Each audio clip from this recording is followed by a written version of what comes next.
Hey guys, Jay here. You're watching JayzTwoCents. Now before we get into today's review, let's go ahead and answer some questions that you guys have been asking me. And that is, Jay, I love your content. How can I support? Well, the best way to support me, honestly, is just keep watching and share the videos with your friends. However, some of you have kind of wanted to go above and beyond that particular type of support, and you can do that. So just look down in the description. You'll find a few different ways to help support me here and allow me to continue to bring you the content that you guys are demanding from me. So with that out of the way, let's go ahead and talk about today's review topic, and that is the Rajintek Themis EVO air cooler. I don't know a whole lot about it. In fact, I don't even know if I'm saying the name right. We're going to take a look at this, see how it stacks up, how it performs, and whether or not it's something you should even be considering looking at.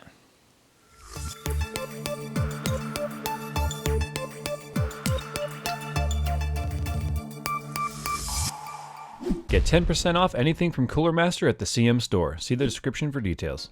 All right, so product dimensions. Let's go ahead and talk about the size of the cooler to see if you can even fit this in your case. It's 122 millimeter by 82 millimeter by 165 millimeters tall. So if you're putting this in a small form factor, a micro ITX build or a mini ITX build or a micro ATX build, depending on the case you go with, you're going to want to make sure there's plenty of height for that. This is not a low profile cooler. It does come with a 120 millimeter fan rating 1000 to 1800 RPM. It measures 78.82 CFM of airflow. That's a lot of airflow. The fan also features 3.22 millimeters of H2O of static pressure. That's a lot of pressure. I mean, obviously it's at 1800 RPMs.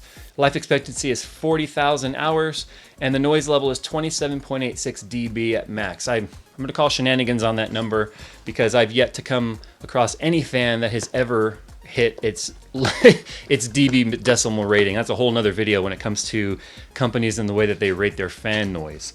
Okay, so inside the box, right on the top, there is all of your hardware here, and this does support all of your various socket types, all your common sockets, FM1, FM2, FM2+, AM2, AM3, AM3+, and all of your Intel sockets. So this is going to work with pretty much any modern CPU that you build. Now there's not a whole lot going on inside the box. You do have some product manual here. You are going to want to look at this to make sure you install it correctly, because after all, we all are talking about the cooling of your CPU. It's kind of a big deal. Let's go ahead and talk about the fan. This is 122 millimeter by 25 millimeter dimension. It has a sleeved cable. Kudos for that. You guys know how I feel about fan manufacturers that do not include sleeving. It costs a couple of cents and it just really improves the looks of it. And it is a 4-pin PWM.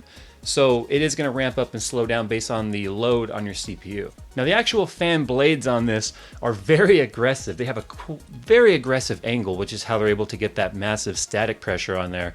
But again, this could also create quite a bit of blade noise at higher RPM speeds. So we'll be checking that when we do our review of this. It moves a ton of air. Just spinning it by hand, I feel so much air coming off the back of this fan. Can't wait to see how it actually sounds. Now let's go ahead and talk about the meat of this review, and that is the actual cooling tower itself, and here it is. The entire tower is a kind of a nickel-plated tower, so it's going to look really good. It's got a shit ton of actual cooling blades on here, and it has 4 copper heat pipes, nickel-plated copper heat pipes that are sanded down, and you can see the actual copper is exposed when it comes to the block itself, or the actual heat sink contact point with your heat spreader. Now, there's not a whole lot to talk about on this. I mean, the blades feel solid. They do have, they're nice and straight. They're not bent. They do attract fingerprints, so you want to keep that in mind. You can see right through the thing. So let's go ahead and get this in the test bench, and let's compare and see how it does on my overclocked 4670K. And then we'll go ahead and talk about whether or not this is a buy and something you should consider taking a look at from this brand new company, Rajintek. I think that's how you say it. I'm honestly not sure.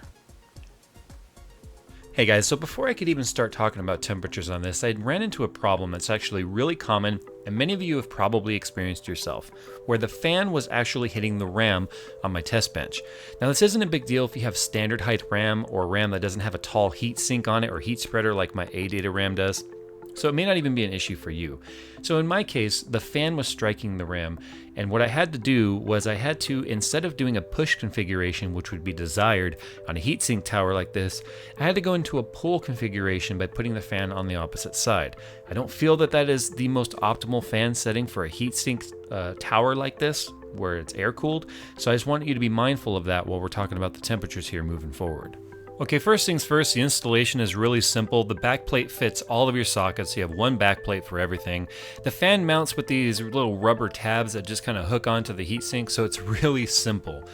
Now when it comes to the temperatures, I don't really think there's anything surprising here. When it comes to stock voltage, stock clocks, this thing kept the CPU nice and cool in the mid to upper 60s and had absolutely no problem maintaining that temperature with a low fan speed, no issues at all. But as soon as I started bumping more voltage to it and started reaching that 1.27 to 1.3 volt range for the CPU, which is what's required for my chip to get its 4.4 gigahertz overclock, I started seeing temperatures go all the way up into the 90s, so this cooler is definitely not up to the task when it comes to cooling down that much voltage. Now there could be a couple of reasons for this. One, it could be because the actual block is not very smooth. It's kind of rough. Usually better temperatures come from a lapped surface, which is polished and glassy smooth, so that you don't get any crevices and things for there to be, micro gaps, which really do affect temperatures. And also good just because of the fact that there's only 4 heat pipes in this particular cooler. Now this cooler is going to be very similar to like the Cooler Master Hyper 212, so the performance here is pretty much on par with what I've experienced with that cooler in various builds that I've done. Now I don't talk about cost because I have honestly no idea how much this thing costs, so I can't really talk about that. But tell me what you think about this cooler. I think it looks pretty awesome. I like the design. It looks really good. It was easy to install, but you may have compatibility issues with your RAM, and definitely you have to make sure that you can accommodate the height of this cooler. So guys, go ahead and sound off in the comments and tell me what you think. What cooler are you using if you're air cooling, and why? Help everyone else make an informed decision on what to buy for their computers. I'm gonna get the hell on out of here, guys. I've got a huge announcement coming up here in the future, and I can't wait to tell you guys about it, but it's a little bit premature, so we won't even go there yet. As always, guys, I'll see you in my next video.